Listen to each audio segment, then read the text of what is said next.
Countries है उन सब का मैंने नाम यहाँ लिखा हुआ है, आप देख सकते हैं। देखिए ये सारी जो कंट्रीज़ हैं इन सब में से देखिए जो मेनली जो कंट्रीज़ है उनको 2 ग्रुप्स में डिवाइड किया है। एक है आसियान और दूसरा है सार्क। पहले सार्क को समझते क्या है। देखिए सार्क जो है south Asian association of regional corporation, ये क्या है तो देखिए ये एक 8 देशों का समूह है जिसमें आते हैं या मालदीव्स, श्रीलंका, इंडिया, पाकिस्तान, अफगानिस्तान, नेपाल, भूटान और ये बांग्लादेश। ये सारे जो कंट्रीज़ हैं ये सारे आते हैं सार्क कंट्रीज़ में। ये सारे कंट्रीज जो है इनका एक एक करके देखते हैं उनके इंडिया के साथ कैसे रिलेशंस है। तो देखिए शुरुआत करते हैं मालदीव्स के साथ। देखिए जो मालदीव्स है साउथ में, उसके साथ रिलेशंस अभी हाल फिलहाल में इंडिया के थोड़े से बिगड़े थे।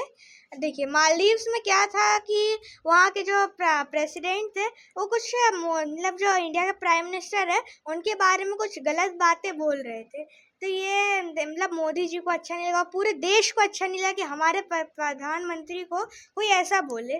तो ये इसके थोड़े से रिलेशन गड़बड़े थे, पर अब वो बेटर है पहले से। देखिए मालदीव्स में इंडिया ने अपने ध्रुव हेलीकॉप्टर्स भेजे हैं 5 और साथ साथ अपने आर्मी वालों को भेजा है वहाँ की आर्मी को ट्रेन करने के लिए। देखिए मालदीव्स हो गया। अब आगे चलते हैं श्रीलंका में। श्रीलंका जो है थोड़ा कॉम्प्लिकेटेड है। श्रीलंका में देखिए जब एक मतलब 1990 से पहले की बात करें, श्रीलंका था वो पूरे चाइना के फेवर में रहता था। इसने कितना ही डेब्ट कर्जा चाइना से ले रखा था, जिसकी वजह से आज इसकी पूरी अर्थव्यवस्था जो है ऑलमोस्ट ना के बराबर हो चुकी है। ये श्रीलंका है, ये जो है ये चाइना के डेब्ट ट्रैप में फंसा हुआ है। और श्रीलंका जो है अभी जो महिंदा राजपक्षे थे वो भी काफ़ी ज़्यादा चाइना को फेवर करते थे। और अभी जो नए वहाँ के जो भी प्राइम मिनिस्टर बने हैं वो इंडिया के थोड़े पक्ष में हैं और उन्होंने इंडिया को अलाउ कर दिया। मतलब इंडिया के अपाची हेलीकॉप्टर्स जो हैं वो मतलब 6 नंबर्स श्रीलंका में भेजे हैं और साथ साथ आर्मी को भी भेजा जो यहाँ की आर्मी को इसके साथ साथ ट्रेन कर सके। और अब एट द एंड जो श्रीलंका है उसके इंडिया के साथ चाइना से बेटर रिलेशन है। अब देखिए हम आगे चलते हैं, ये तो इंडिया है ही खुद। अब चलते हैं पाकिस्तान में। पाकिस्तान को तो आप सब लोग को मालूम है कितनी लड़ाई हो चुकी है अभी इंडिया और पाकिस्तान में, और जैसा कि लगता है अगले 50 साल तक इंडिया और पाकिस्तान की जो रिलेशंस है वो अच्छे नहीं हो सकते। अगला अफगानिस्तान में इंडिया ने काफ़ी काम किया। वहाँ पे इंदिरा गांधी जो बच्चों का हॉस्पिटल है वो बनवाया, जो कि वहाँ का सबसे बड़ा हॉस्पिटल भी है। और अफगानिस्तान में कई डैम्स बनवाए। और जो भी तहरीके तालिबान थे और उनसे जो लोग मतलब जिन लोगों को उन्हें नुकसान पहुँचाया था उनकी भी भारत ने काफ़ी मदद की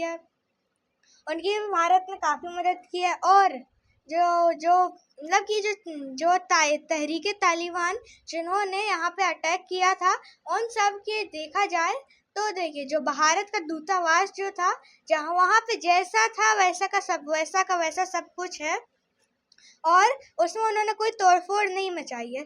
जो भी उन्होंने किया है वो सब कुछ जो है अफगानिस्तान के लोगों को और यहाँ की आर्मी को किया है।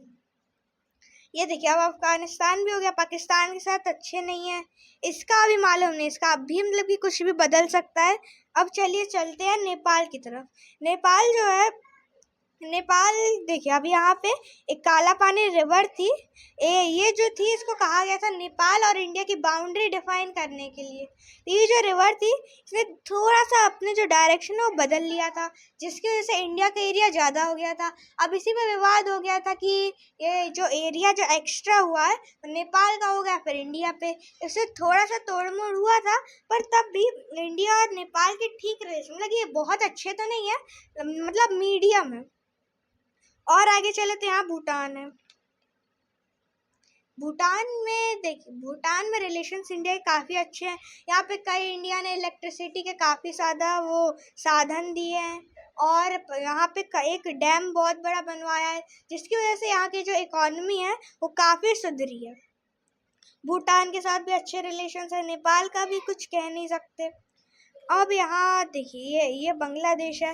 बांग्लादेश के इंडिया के साथ हमेशा से अच्छे रिलेशंस रहे हैं, हमेशा से अच्छे। मतलब आप 1960 की भी, मतलब 1971 की भी बात करें तो उस समय जो बांग्लादेश था उसका इंडिया ने काफ़ी साथ दिया था। ये जो पाकिस्तान है, इसे ईस्ट पाकिस्तान बोलते थे, ऐसे वेस्ट पाकिस्तान बोलते थे। तो इसमें काफ़ी लड़ाई होती थी पाकिस्तान और ईस्ट पाकिस्तान में। तो ये जो था पूरा इंडिया ने जो 1971 में जो लड़ाई हुई थी उसमें पूरा मतलब बांग्लादेश की हेल्प किया, और बांग्लादेश जो था वो भी पूरा साथ दिया इंडिया का। देखिए जैसे अभी मैंने पिछले वीडियो में बताया भी था आप लोगों को, ये जो चाइना और स्ट्रिंग ऑफ पर्ल्स में बांग्लादेश का जो चिटगोंग, जो यहाँ का जो एक पोर्ट है, उसको लेना चाह रहा था, बट बांग्लादेश ने उसके लिए भी मना कर दिया, जिसकी वजह से इंडिया को काफ़ी फ़ायदा हो रहा है बांग्लादेश से। अब देखिए ये तो सारे शार्क हो गए। अब दूसरा आता है आसियान। आसियान क्या है? आसियान है एशियन, देखिए आसियान जो है ये मेनली 10 कंट्रीज़ का एक ग्रुप है जो कि इंडिया के नेबर में आते हैं, थोड़े से दूर हो जाते हैं, साउथ ईस्ट में आ जाती है, association of south east Asian countries. तो ये देखिए इसमें सबसे पहले Myanmar, Thailand, Laos, Cambodia, Vietnam, Malaysia, Indonesia, Singapore, Brunei और ईस्ट तिमोर, ये सारे जो कंट्रीज़ हैं ये आते हैं आसियान में। तो आसियान में देखिए एक एक करके इंडिया के रिलेशंस देखते हैं।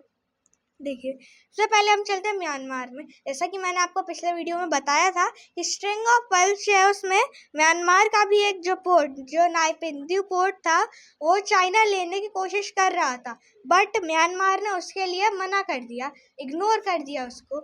इसकी वजह से इंडिया को इससे काफ़ी फ़ायदा हुआ और इंडिया और म्यांमार के हमेशा से रिलेशन जो है काफ़ी अच्छे हैं। और आगे देखें तो यहाँ थाईलैंड है। थाईलैंड जो है, थाईलैंड के साथ भी इंडिया की काफ़ी अच्छी अर्थव्यवस्था और साथ साथ जो भी उसकी जो हेल्पिंग है थाईलैंड की, वो इंडिया के लिए बेखूबी बहुत अच्छी है। देखिए जो थाईलैंड है इसने इंडिया को वो कुछ एक इलेक्ट्रिक सर्किट था जो इंडिया के कुछ साइंटिस्ट थे उनको ज़रूरत थी, उनको इंडिया की तरफ से वहाँ भेजा गया। तो वहाँ पे वहाँ थाईलैंड ने उनका काफ़ी ध्यान रखा, उन्हें जो चाहिए था वो दिया। और ये थाईलैंड जो है हमेशा से भारत का अच्छा कोऑपरेट करते आ रहा है और भारत भी उसके साथ अच्छे से रह रहा है। अब हम चलते कंबोडिया में। कंबोडिया जो है ये चाइना की तरफ ज़्यादा है। यहाँ पे चाइना जो था एक रोड बनाना चाह रहा था, ये ऐसी कंबोडिया, वियतनाम और लाओस को लेते हुए। देखिए जो कंबोडिया ना तो इंडिया का साथ देता है ना तो चाइना का, बट तब भी अगर हम प्रॉपर कहें तो चाइना का ज़्यादा साथ देता है। मतलब इससे हम कह सकते हैं कि जो ये कंबोडिया है ये चाइना का साथ देता है, ना कि इंडिया का। और आगे हम चले तो है वियतनाम। वियतनाम जो है ये देखिए चाइना के टक्कर का, मतलब कि वो जो हम कहते हैं सॉफ्टवेयर एंड ऑल, ये सारे जो चीज़ें हैं ये जो है चाइना के टक्कर का प्रोडक्शन करता है और सेम प्राइस में। हमें यहाँ से गुड्स खरीदना चाहिए, ना कि चाइना में। अभी उस टॉपिक पे आएंगे, अभी जो ये टॉपिक है उसको फिनिश करते हैं। अगला आता है लाओस। लाओस के साथ इंडिया का आज तक मतलब कुछ खास रिलेशंस है नहीं, ना तो लाओस को इंडिया से कोई दिक्कत है ना तो हमें लाओस से दिक्कत है। लाओस को ना चाइना से है ना तो इंडिया से, लेकिन लाओस जो है